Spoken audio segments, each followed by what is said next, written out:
La voie de la Renaissance. Le titre de ce nouveau podcast, c'est le paradigme coaphrologique, réordonner l'épistémologie mondiale et la nation-communauté des Taos. Je suis le professeur Mpekentonga Metilame Yodi, le fondateur de la coaphrologie, la nouvelle science panafricaine, pour la restauration, la justice, la dignité, l'ordre, la renaissance et le nouvel ordre africain mondial. Je suis aussi le directeur de l'Institut des études du monde africain contemporain et le directeur de l'organisation Global Coaphro. Nous en avons pour 15 à 20 minutes. En introduction, nous avons donc la science contre le prisme. Chers concitoyens de la nation, communauté, frères et sœurs du monde africain contemporain. Aujourd'hui, nous ne parlons pas de politique politicienne, nous parlons de science. Mais de quelle science? Pour comprendre la coaphrologie, il faut d'abord comprendre la différence entre la science et le paradigme. La science est l'action de chercher, mais le paradigme est le livre des règles qui décide de ce que vous avez le droit de retrouver ou de trouver. Depuis trop longtemps, nous sommes enfermés dans le prisme colonial projectif, entre parenthèses, PCP. Ce prisme a décrété que l'expérience africaine était une déviation de la norme occidentale. Ma mission à travers la coaphrologie est d'imposer un nouveau paradigme, celui où l'expérience africaine est le standard, le centre et le point de départ de toute connaissance humaine. L'épistémologie mondiale est le berceau du logos. Écoutons bien ce que nous dit l'historien. On nous concède que l'Afrique est le berceau de l'humanité biologique.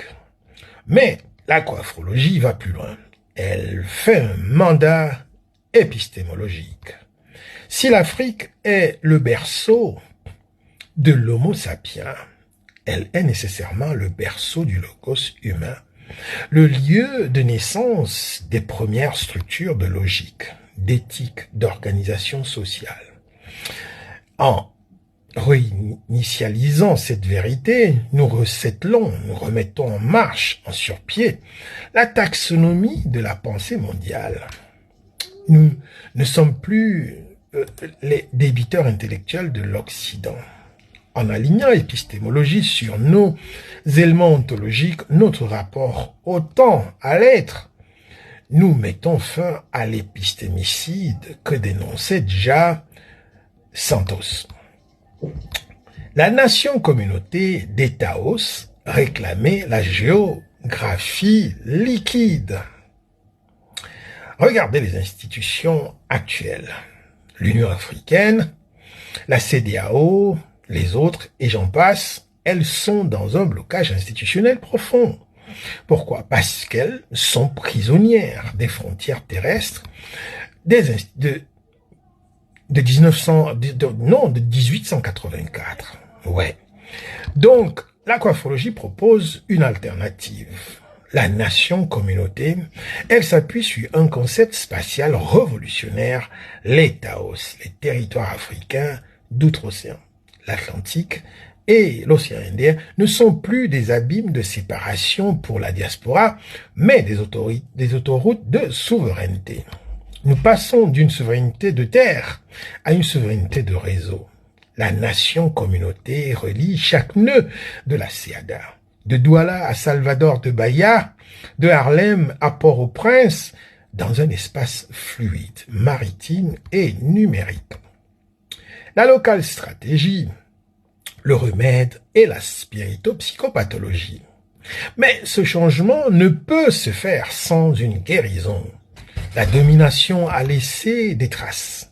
La spirito-psychopathologie, c'est cette aliénation mentale qui nous pousse à valider les révolutions néocoloniales projectives, les RNP. Ces faux changements financés par l'extérieur. Contre cela, j'enseigne l'alternativationnisme, le refus systématique des modèles étrangers inadaptés.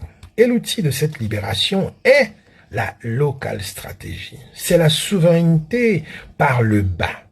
Créer des mini-confédérations communautaires autogérées qui utilisent notre propre logique sociale. C'est cela, la science du 21e siècle. Une science post-géographique, souveraine et connectée à l'énergie vitale de notre patrimoine. En conclusion, vers un nouvel ordre mondial. Donc, la coiffologie n'est pas un retour vers le passé. C'est une marche vers le nouvel ordre mondial. Nous sortons de l'état d'objet pour devenir le sujet de la restauration.